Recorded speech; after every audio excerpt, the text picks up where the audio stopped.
Welcome to my channel ദൃശ്യം 2024 vlog. എൻ്റെ പ്രണയം ഭാഗം 48. എന്നാ ഞങ്ങൾ പോട്ടെ, വൈകിട്ട് റിസപ്ഷന് കാണാം എന്ന് പറഞ്ഞ് ഹരിയുടെ അച്ഛനമ്മമാരും അവരുടെ കൂടെ തന്നെ നടന്നു. മുണ്ടും മടക്കി കുത്തി അവളെ രണ്ട് കൈകളിലും കോരിയെടുത്തുകൊണ്ട് വരുന്ന ഹരി അവിടെയുള്ളവർക്ക് മനോഹര കാഴ്ചയായിരുന്നുവെങ്കിൽ അത് കണ്ടുകൊണ്ടിരുന്ന ശിവരഞ്ജിനിക്കും നിരഞ്ജനും അവരുടെ കണ്ണുകളെ എരിയിക്കുന്ന ഒരു കാഴ്ചയായി മാറി. പൊന്നുവിനെ രണ്ട് കൈകളിലും എടുത്തുകൊണ്ടുവരുന്നത് പല ക്യാമറ കണ്ണുകളും മൊബൈൽ ക്യാമറകളിലും മനോഹരമായ കാഴ്ചയായി മാറി. ഹരി പൊന്നുവിനെയും കൊണ്ട് അവൻ്റെ പുതിയ കാറിലാണ് വന്ന് കയറിയത്. കോ ഡ്രൈവിംഗ് സീറ്റിൻ്റെ ഡോറ് നവീൻ തുറന്നു കൊടുത്തു. ഹരി പൊന്നുവിനെ കോ ഡ്രൈവിംഗ് സീറ്റിലേക്ക് ഇരുത്തി. സീറ്റിലിരുത്തിയതും അവൻ പൊന്നുവിനെ നോക്കി. അവൾ അവനെ ഒന്ന് കൂർപ്പിച്ചു നോക്കി. എന്നാൽ ചെറിയൊരു പുഞ്ചിരി സമ്മാനിച്ചുകൊണ്ട് ഹരി തന്നെ സീറ്റ് ബെൽറ്റും ഇട്ടുകൊടുത്തു. അതിനുശേഷം അവളെ നോക്കി രണ്ട് കണ്ണും ചിമ്മി കാണിച്ചുകൊണ്ട് അവൻ വന്ന് ഡ്രൈവിംഗ് സീറ്റിൽ കയറി. നവീൻ, നീ ആ വണ്ടിയിൽ വന്നോളില്ലേ? ഹരി ചോദിച്ചു. ഓ, ഞാൻ എങ്ങനെയെങ്കിലും എത്തിക്കോളാം. രണ്ടുപേരും നേരെ വീട്ടിലേക്ക് വരണം. ഗൃഹപ്രവേശത്തിനുള്ളൊരു സമയമുണ്ട് കേട്ടോ, മറക്കരുത്, നവീൻ പറഞ്ഞു. എത്തിക്കോളാടാ, നിങ്ങൾ പോര്. അപ്പോൾ എല്ലാവരോടും പോയിട്ട് വരാം.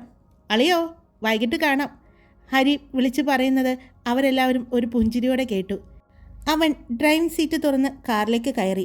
അവരുടെ കാറ് അവിടെ നിന്ന് പോകുമ്പോൾ അവളുടെ കൂട്ടുകാരെല്ലാവരും വിങ്ങിപ്പൊട്ടി കരയുകയായിരുന്നു. അത്രയും നേരം പിടിച്ചു വച്ചിരുന്ന സങ്കടം അവരുടെ 3 പേരുടെയും കണ്ണുകളിൽ നിന്നും പുറത്തേക്ക് വന്നു. 3 പേരും ഒരുമിച്ച് ചേർന്ന് നിന്ന് കരഞ്ഞു. അവരുടെ കരച്ചിൽ കണ്ടതും മുത്തശ്ശിയും അമ്മമാരും അവരുടെ അടുത്തേക്ക് വന്നു. എന്തിനാ കരയുന്നേ? ഇതിപ്പോൾ ഇവിടെ അടുത്തല്ലേ, ഒന്നുമില്ലെങ്കിലും എപ്പോൾ വേണമെങ്കിലും പോയി കാണാമല്ലോ. ഇനി വേണമെങ്കിൽ കോളേജിലും കാണാം. പിന്നെ അടുത്താണെന്ന് പറയുന്നുണ്ട്. ഇവിടുന്ന് അരമണിക്കൂർ ദൂരമുണ്ട്. അതെന്താ മുത്തശ്ശി പറയാത്തത്? വാണി ചോദിച്ചു. എൻ്റെ മോളെ, ഇതിപ്പോൾ വല്ലാത്ത കഷ്ടമായി പോയല്ലോ. എന്നാൽ പിന്നെ മോളോട് കല്യാണം കഴിക്കേണ്ടെന്ന് പറയാറുന്നില്ലേ? നിങ്ങളുടെ കൂടെ തന്നെ നിർത്തിയാൽ പോരായിരുന്നോ? അതുകൊണ്ടല്ലേ ഞങ്ങൾ അവരുടെ കൂട്ടത്തിൽ തന്നെയുള്ള ആളുകളെ തന്നെ നോക്കിയത്. പക്ഷേ ഇവൾ ഇത്രയും ദൂരം പോകുമെന്ന് അറിഞ്ഞില്ല. വാണി പറഞ്ഞതും അച്ഛനമ്മമാരെല്ലാവരും പരസ്പരം നോക്കി. അരമണിക്കൂർ ദൂരം, അതാണ് ഈ കിടന്ന് കരയുന്നത്.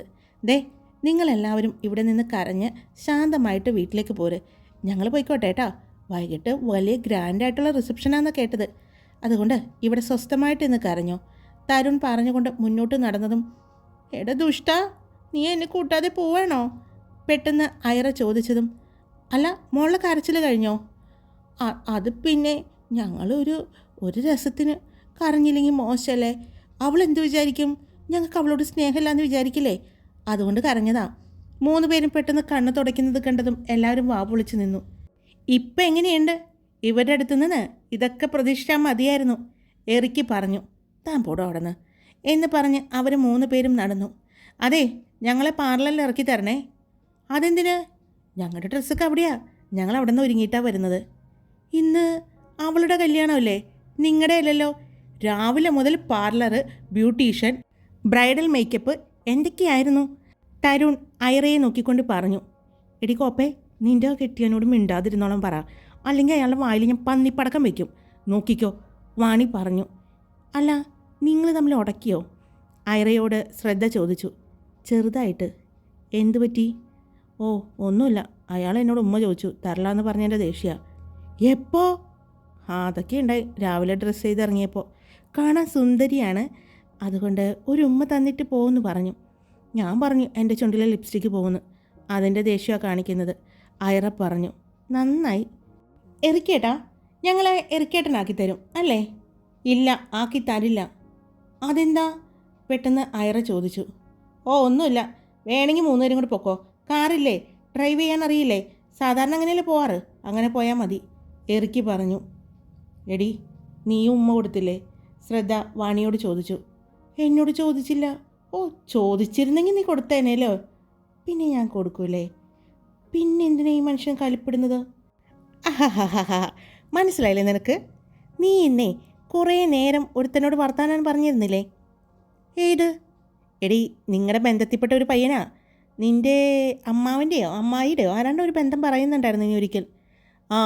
അയാളുമായിട്ട് നീ സംസാരിക്കുമ്പോൾ എറിക്കേട്ടൻ അങ്ങ് ദൂരെ നിന്ന് നോക്കി കാണുന്നത് ഞാൻ കണ്ടായിരുന്നു, ശ്രദ്ധ പറഞ്ഞു. എടി ദുഷ്ടേ, എന്നിട്ട് നീ എന്താ എന്നോട് പറയാഞ്ഞത്? എത്ര പ്രാവശ്യം ഞാൻ അവിടെ നിന്ന് കയ്യും കാലൊക്കെ കാണിച്ചെന്നറിയോ? എവിടെ സംസാരത്തിൽ മുഴുകി നിൽക്കായിരുന്നില്ലേ? അനുഭവിച്ചോ? എന്നാ ഞാൻ പോട്ടെ. നവീൻ ചേട്ടനോടൊന്ന് ചോദിച്ചു നോക്കിയാലോ? വേണ്ട. അതെന്താ വേണ്ടാന്നേ? എന്താടി വേണ്ട? ശ്രദ്ധ, വേണ്ടടി. ഞങ്ങൾ തമ്മിലൊന്ന് ഉടക്കിയിരിക്കുക. എന്തിന്? ഓ, ഒന്നുമില്ല. നീ കാര്യം പറയടാ, എന്തിനാ? അതോ, ഞാൻ ഇന്ന് മണ്ഡപത്തിൽ നിന്നില്ലേ, അപ്പോൾ ആ തിരക്കിൻ്റെ ഇടയിൽ ഞാൻ കണ്ടില്ല, എൻ്റെ സാരി കുറച്ച് ഒന്ന് തെന്നി മാറി. അപ്പോൾ എൻ്റെ വയറ് ചെറുതായിട്ട് കണ്ടു. അത് കണ്ടെന്നും പറഞ്ഞ ആ മനുഷ്യൻ എന്നെ കൊന്നില്ല എന്നുള്ളൂ. എന്തു പറഞ്ഞു? കോപ്പ്, ഇതൊന്നും എടുക്കാറിയില്ലെങ്കിൽ ഇനി എടുക്കാൻ നിൽക്കണ്ടെന്ന് പറഞ്ഞു. അത് തന്നെ. ഇനി ഇതൊക്കെ കാണിച്ചുകൊണ്ട് എടുക്കാൻ നിൽക്കണ്ടെന്ന് പറഞ്ഞ് ദേ ഇത് കണ്ടോ എന്ന് പറഞ്ഞ് അവളുടെ വയറിനടുത്തേക്ക് ചേർത്ത് കുത്തിയിരിക്കുന്ന ഒരു സേഫ്റ്റി പിൻ കാണിച്ചു കൊടുത്തു. ആ മനുഷ്യൻ എവിടാണ്ടെന്നും സേഫ്റ്റി പിൻ എടുത്തുകൊണ്ടുവന്ന് എന്നതേ ആ മൂലക്കിലേക്ക് മാറ്റി നിർത്തിയിട്ട് കുത്തി തന്നതാ. എന്നിട്ടൊരു ഭീഷണിയും. ഇനി ഇത് കാണിച്ചുകൊണ്ട് നടന്നാ പർദ്ദ ഇട്ടുകൊണ്ട് നടത്തുന്നു. ആ മനുഷ്യൻ ഇനി എനിക്ക് പർദ്ദയെ വാങ്ങിത്തരുള്ളൂന്ന്. നന്നായിട്ടുണ്ട് എന്ന് പറഞ്ഞ് വാണി ചിരിച്ചുകൊണ്ട് പോയി. അപ്പോൾ നമ്മുടെ മൂന്നുപേരുടെ കാര്യത്തിലും തീരുമാനമായി. ഇനി പൊന്നൂൻ്റെ അവസ്ഥ എന്തായിരിക്കും ആവോ? അതിനി നോക്കാനില്ല. അവൾ മിക്കവാറും ഹരിയേട്ടനെ ഇന്ന് ഗെറ്റ് ഔട്ട് അടിക്കും. രാവിലെ പൊന്നു പറഞ്ഞു വെച്ച് നോക്കുകയാണെങ്കിൽ ഇന്ന് ഹരിക്കുട്ടൻ്റെ ഫസ്റ്റ് നൈറ്റ് നായ നക്കി. ശ്രദ്ധ പറഞ്ഞുകൊണ്ട് ചിരിച്ചു. അവർ 3 പേരും ചിരിച്ചുകൊണ്ട് നിൽക്കുമ്പോൾ, അതെ ഇവിടെ ചിരിച്ചുകൊണ്ട് നിൽക്കുകയാണോ? വരുന്നുണ്ടെങ്കിൽ വാ, ഞാൻ ആക്കിത്തരാം. തരുൺ പറഞ്ഞതും, എടി മോളെ, ആ മനുഷ്യന് ഒരു കിസ്സല്ലേ ഉള്ളൂ, അതങ്ങ് കൊടുത്തേക്ക്. വെറുതെ പണി മേടിച്ച് കൂട്ടണ്ട. കലിപ്പിട്ട് നിൽക്കണണ്ടില്ലേ? നല്ലൊരു ദിവസമായിട്ട് കോളാക്കാൻ നിൽക്കണ്ട. വൈകിട്ട് റിസപ്ഷൻ പാർട്ടിയുള്ള കാര്യം മറക്കരുത്. വേഗം ചെല്ല്, ഞങ്ങൾ വന്നോളാം. എന്നാൽ നിൽക്കട്ടോ, ഞാൻ വേഗം പോയി കാറ് കയറട്ടെ എന്ന് പറഞ്ഞ് ഐറ വേഗം തരുൺ കയറിയ കാറിൽ കോ ഡ്രൈവിംഗ് സീറ്റിൽ കയറി. എന്തായാലും അവളുടെ കിസ്സിന് സമയമെടുക്കും. അതുകൊണ്ട് ഞാൻ പോയി എൻ്റെ ചെക്കനെ കണ്ട് പരിഭവം തീർക്കട്ടെ. ചെല്ല്, വേഗം ചെല്ല്, കിട്ടണം വാങ്ങിയിട്ട് വരണേ. അല്ല, നീയും പോവുകയാണെങ്കിൽ പിന്നെ ഞാനെന്തിനു നിൽക്കുന്നേ? ഞാനും പോയി നോക്കട്ടെ. ആ തണൽ മരത്തിൻ്റെ ചോട്ടിൽ നിൽക്കുന്നുണ്ട്. അത് എന്നെ കാത്തുള്ള നിപ്പാണോ എന്നൊരു സംശയമുണ്ട്. എന്തായാലും പോയി വാങ്ങിയിട്ട് വരാം. എന്നെ ഒന്ന് അനുഗ്രഹിച്ചേ നീ. ശ്രദ്ധ പറഞ്ഞതും, നന്നായി വരും. എടി, എന്നെയും കൂടി അനുഗ്രഹിക്കി. ആ മനുഷ്യൻ എന്നെ, ദൈവമേ, ഓർക്കാനേ വയ്യ. പോയിട്ട് വരട്ടെ എന്ന് പറഞ്ഞ് 2 പേരും 2 ഭാഗത്തേക്ക് നടന്നു. ശ്രദ്ധ നവീൻ്റെ അടുത്തേക്ക് ചെന്നതും അപ്പോഴും കലിപ്പിട്ട് നിൽക്കുകയാണ്. അവൾ വേഗം കോ ഡ്രൈവിംഗ് സീറ്റിലേക്ക് കയറി. അത് കണ്ടതും ഉള്ളിൽ നിന്ന് വന്ന ചിരി അടക്കി പിടിച്ചുകൊണ്ട് നവീൻ വന്ന് ഡ്രൈവിംഗ് സീറ്റിലേക്ക് കയറി. അവൻ കയറിയതും ശ്രദ്ധ അവൻ്റെ അടുത്തേക്ക് തിരിഞ്ഞിരുന്നു. നവിയേട്ടാ, എന്താ? അതില്ലേ, ഞാൻ കണ്ടില്ലായിരുന്നു, സത്യമായിട്ടും കണ്ടില്ല. അല്ല, ഇപ്പോൾ വയറ് കാണുന്ന ഡ്രസ്സൊക്കെ എല്ലാവരും ഇടുന്നതല്ലേ? ഞങ്ങൾ ഇന്നലെ ഇട്ട ഡ്രസ്സ് കണ്ടില്ലേ? അതിന് ഷോൾ ഉണ്ടായിരുന്നില്ലല്ലോ. അപ്പം ഞങ്ങളുടെ വയറ് കാണാൻ പറ്റിയിരുന്നല്ലോ. അത് കേട്ടതും നവീൻ അവളുടെ അടുത്തേക്ക് ഒന്ന് ചരിഞ്ഞിരുന്നു കൊണ്ട് പറഞ്ഞു, അതുപോലെയായിരുന്നോ ഇന്ന് എന്ന് പറയലും നവീൻ അവൻ്റെ കൈ അവളുടെ സാരിക്കിടയിലൂടെ കയറ്റി. അവൾ പെട്ടെന്ന് ഒന്ന് ഏങ്ങിപ്പോയി. അവൻ്റെ ആ പെട്ടെന്നുള്ള നീക്കം അവൾ പ്രതീക്ഷിച്ചിരുന്നില്ല. നവീൻ അവളുടെ മുഖത്തേക്ക് നോക്കി. കണ്ണുകൾ കൂമ്പി അടഞ്ഞു നിൽക്കുന്നു. അവൻ്റെ ഇടത് കൈ അവളുടെ തോളിലൂടെ പുറകിലേക്ക് ഇട്ടുകൊണ്ട് അവളെ കുറച്ചുകൂടി ചേർത്ത് നിർത്തി. അപ്പോഴും അവൻ്റെ വലത് കൈ അവളുടെ വയറിലായിരുന്നു. ഈ പൊക്കിൾ ചുഴി, അത് എനിക്ക് മാത്രം കാണാനുള്ളതാണ് എന്ന് പറഞ്ഞ് അവൻ അവളുടെ പൊക്കിൾ ചുഴിയിലേക്ക് അവൻ്റെ ചൂണ്ടുവിരൽ കൊണ്ട് ആഴമളന്നു. അവൾ ഒന്ന് ഏങ്ങി പുറകിലേക്ക് പോയതും അവൻ അതിന് സമ്മതിക്കാതെ അവളെ ചേർത്ത് പിടിച്ചു. അവളുടെ കൂമ്പിയടഞ്ഞ കണ്ണുകളും അവളുടെ വിറയ്ക്കുന്ന ചുണ്ടുകളും അവനിലെ പുരുഷനെ ഉണർത്തി. അവൻ്റെ ചുണ്ടുകൾ അവളുടെ ചുണ്ടുകളിലേക്ക് മുത്തമിട്ടു. ഉണങ്ങി വരേണ്ട ഭൂമിയിലേക്ക് ഒരു നനവായി അവൻ്റെ ചുണ്ടുകളിലെ നനവ് അവളുടെ ചുണ്ടുകളിലേക്ക് അറിഞ്ഞു. പതിയെ അവൻ അവളുടെ ചുണ്ടുകളെ നുണഞ്ഞു. അപ്പോഴും അവൻ്റെ വലത് കൈ അവളുടെ വയറിൽ ഓടി നടന്നു. അവൻ്റെ ദൃഢമായ കൈവിരലുകൾ അവളുടെ പഞ്ഞി പോലുള്ള ആലില വയറിൽ തഴുകുമ്പോൾ അവളുടെ ശരീരത്ത് മാറ്റങ്ങൾ സംഭവിക്കാൻ തുടങ്ങിയതും പെട്ടെന്ന് എന്തോ ഓർത്തതുപോലെ അവൾ കണ്ണുകൾ വലിച്ചു തുറന്നു. അവനെ തള്ളി മാറ്റി. രണ്ടുപേരും നന്നായി കിതച്ചിരുന്നു. ചുണ്ടുകൾ പെട്ടെന്ന് അടർന്നു മാറിയപ്പോൾ അവൻ്റെ പല്ലുകൾ അവളുടെ ചുണ്ടുകളിൽ ആഴ്ന്നിരുന്നു. രണ്ടുപേർക്കും കുറച്ചുനേരം പരസ്പരം നോക്കാൻ പറ്റുന്നുണ്ടായിരുന്നില്ല. അല്പസമയം കഴിഞ്ഞതും ശ്രദ്ധ, അവൻ വിളിച്ചതും അവൾ മുഖമുയർത്തി അവനെ നോക്കി. എൻ്റെ ഒപ്പം വരാനോ? അവൻ ചോദിച്ചു. ഇല്ല, ഞങ്ങളെല്ലാവരും കൂടി ഒരുമിച്ച് പോയിക്കോളാം, അവൾ പറഞ്ഞു. എന്നാ വേഗം ചെല്ല്, അവിടെ കാത്തിരിക്കും ഞാൻ, എൻ്റെ പെണ്ണിനെ കാണാനായി, അവൻ പറഞ്ഞുകൊണ്ട് അവളുടെ കവിളിൽ അമർത്തി ചുംബിച്ചു. അവൾ ചെറിയൊരു പുഞ്ചിരിയോടെ കാറിൻ്റെ ഡോറ് തുറന്ന് പുറത്തേക്കിറങ്ങി. അവളുടെ ശരീരം അപ്പോഴും വിറയ്ക്കുന്നുണ്ടായിരുന്നു. അവൾ കൈകൾ കൊണ്ട് വയറ് കാണാതെ വീണ്ടും സാരി കയറ്റി വയ്ക്കുന്നത് അവൻ കണ്ടു. അപ്പോൾ പേടിയുണ്ട്. ഇപ്പോൾ തന്ന ശിക്ഷ മറക്കണ്ട, ഓർത്ത് വയ്ക്കണം, അവൻ പറഞ്ഞതും അവൾ പുഞ്ചിരിയോടെ നടന്നു. എന്നാൽ മറ്റൊരു സ്ഥലത്ത് എറിക്ക് വാണി വരുന്നത് കണ്ടിരുന്നു. അവൾ തൻ്റെ അടുത്തേക്കാണ് വരുന്നത് എന്ന് മനസ്സിലായതും അവൻ കാണാത്തതുപോലെ മുന്നിലേക്ക് നടന്നു. ഒരു കോറിഡോറിൻ്റെ ഭാഗത്തെത്തിയതും അവനെ കാണാതെ അവൾ അവിടെ നിന്ന് നഖം കടിച്ചു. ഇതെവിടെ പോയി? മാഞ്ഞു പോയോ എന്നെല്ലാം അവൾ ആലോചിക്കുമ്പോഴാണ് പെട്ടെന്ന് ആരോ അവളുടെ കയ്യിൽ പിടിച്ച് വലിച്ച് സ്റ്റെയറിനടിയിലേക്ക് കൊണ്ടുപോകുന്നത്. പെട്ടെന്നുള്ള ആ വെപ്രാളത്തിൽ അവളൊന്ന് ഞെട്ടിയെങ്കിലും ആളുടെ സാമീപ്യത്തിൽ അതാരാണെന്ന് മനസ്സിലായതും അവളിൽ ചെറിയൊരു പുഞ്ചിരി വിരിഞ്ഞു. അവൻ അവളെ ഭിത്തിയിലേക്ക് ചേർത്ത് നിർത്തി. എന്താടി കോപ്പേ, അവൻ പെട്ടെന്ന് ചോദിച്ചതും എന്ത്? നീ ഇപ്പോൾ എന്തിനാ എന്നെ അന്വേഷിച്ചു വന്നത്? ഞാനത് പിന്നെ പോവാണെന്ന് പറയാൻ. എന്നോട് പറഞ്ഞിട്ടാണോ നീ പോവാറ്? അല്ലേ, ഞാൻ പറഞ്ഞിട്ടാണല്ലോ പോകാറ്. ആണോ? ആ അതെ. എന്നിട്ട് നീ ഇന്ന് ഒരാളോട് സംസാരിക്കുന്നുണ്ടായിരുന്നല്ലോ അവിടെ നിന്ന്. ഭയങ്കര സംസാരമായിരുന്നല്ലോ. എന്താ എത്ര പേരുത്ത് സംസാരിക്കാൻ? അവൻ ദേഷ്യത്തോടെ ചോദിച്ചു. അത് പിന്നെ വീട്ടിലെ വിശേഷങ്ങളൊക്കെ ചോദിക്കായിരുന്നു. ഇത്ര സമയമെടുത്തോ? അത് പിന്നെ ഇങ്ങനെ സംസാരിച്ചപ്പോൾ കോളേജിലെ വിശേഷങ്ങളൊക്കെ ഇങ്ങനെ പറഞ്ഞു. പിന്നെ വേറെ ഒന്നും പറഞ്ഞില്ല. അവൻ കല്യാണം കഴിച്ചാണോ? ഇല്ല. എന്നിട്ടാണോടി പുല്ലേ നീ അവൻ്റെ തോളത്ത് കൈ പിടിച്ച് നിന്നത്? അയ്യോ, അത് കൈ പിടിച്ചതല്ല, ആ ഷർട്ടുമ്മ എന്തോ ഇരുന്നിട്ട് ഞാൻ തൂത്ത് കൊടുത്തതാ. അവൻ്റെ ഷർട്ടുമ്മ പലതും ഇരിക്കും, അതെല്ലാം തൂത്ത് കൊടുക്കാൻ നീ ആരാടി എന്ന് ചോദിച്ച് ദേഷ്യത്തിൽ വന്നതും പെട്ടെന്ന് ഇനിയും പിടിച്ചു നിൽക്കാൻ പറ്റില്ല എന്ന് മനസ്സിൽ പറഞ്ഞുകൊണ്ട് വാണി എറിക്കിൻ്റെ കഴുത്തിലൂടെ രണ്ട് കൈകൾ കൊണ്ടും ലോക്ക് ചെയ്തു. അവനെ അവളിലേക്ക് അടുപ്പിച്ചു. പെട്ടെന്നുള്ള അവളുടെ ആ പ്രവൃത്തിയിൽ അവനൊന്ന് അമ്പരന്നുവെങ്കിലും അതിനുള്ള സമയം പോലും കൊടുക്കാതെ വാണി അവളുടെ ചുണ്ടുകൾ അവൻ്റെ ചുണ്ടുകളിലേക്ക് ചേർത്തു. പതിയെ അവൻ്റെ ചുണ്ടുകളിൽ നുണഞ്ഞു. ഞെട്ടലോടെ കണ്ണുകൾ വിടർത്തി എറിക്ക് നോക്കിയപ്പോൾ കണ്ണുകൾ അടച്ച് അവൻ്റെ ചുണ്ടുകളെ നുണയുന്ന അവളെ അവൻ പ്രണയത്തോടെ നോക്കി. അവൻ്റെ രണ്ട് കൈകൾ അവളുടെ അരയിലൂടെ അവനിലേക്ക് ചേർത്ത് നിർത്തി. അല്പസമയം അവൻ അവളുടെ ആ ചുംബനത്തിൽ ലയിച്ചു നിന്നു. പതിയെ അവൾ ആ ചുണ്ടുകളിൽ നിന്നും മോചിപ്പിക്കാൻ പോയതും അവൾ നിർത്തിയെടുത്തു നിന്ന് എറിക്ക് അവളുടെ ചുണ്ടുകളെ നുണഞ്ഞു. എവിടെ നിന്നോ പെട്ടെന്ന് ഒരു ശബ്ദം കേട്ടതും രണ്ടുപേരും ഞെട്ടലോടെ അകന്നു മാറി. രണ്ടുപേർക്കും പരസ്പരം നോക്കാൻ പറ്റുന്നുണ്ടായിരുന്നില്ല. അവൾ പിന്നെ അവിടെ നിൽക്കാതെ വേഗം ഓടിപ്പോകാൻ പോയതും എറിക്ക് അവളുടെ കയ്യിൽ പിടിച്ചു.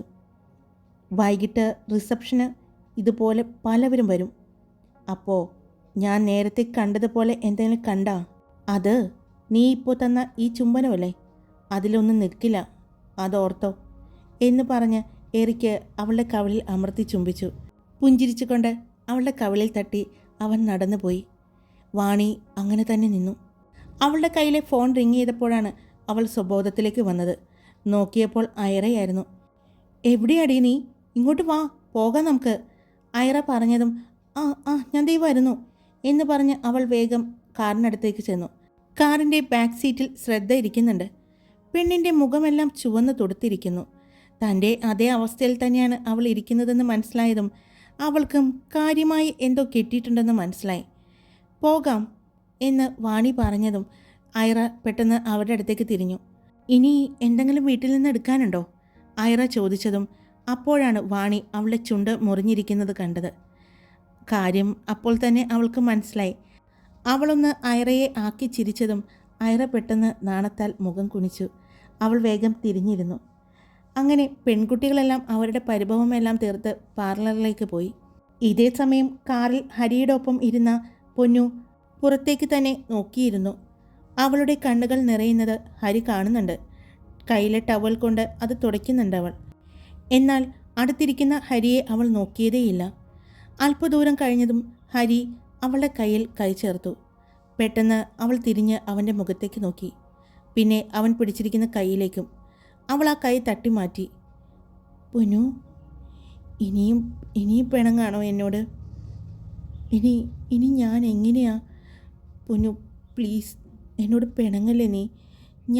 ഞാൻ ചെയ്തത് തെറ്റാണ്. പക്ഷേ അതിലെനിക്ക് ഒട്ടും തന്നെ കുറ്റബോധമോ വിഷമോ ഒന്നുമില്ല. ഞാൻ എൻ്റെ പ്രണയം നേടിയെടുക്കാൻ എന്തും ചെയ്യുമായിരുന്നു. അതിൽ പക്ഷേ നിൻ്റെ വേദന ഞാൻ ഓർത്തില്ല പൊന്നു. എന്നോട് ക്ഷമിക്കടാ. ഞാൻ ഒരിക്കലും ഇനി ഒരിക്കലും നിന്നെ വേദനിപ്പിക്കില്ല. സത്യമായിട്ടും ഞാൻ നിന്നെ വേദനിപ്പിക്കില്ല.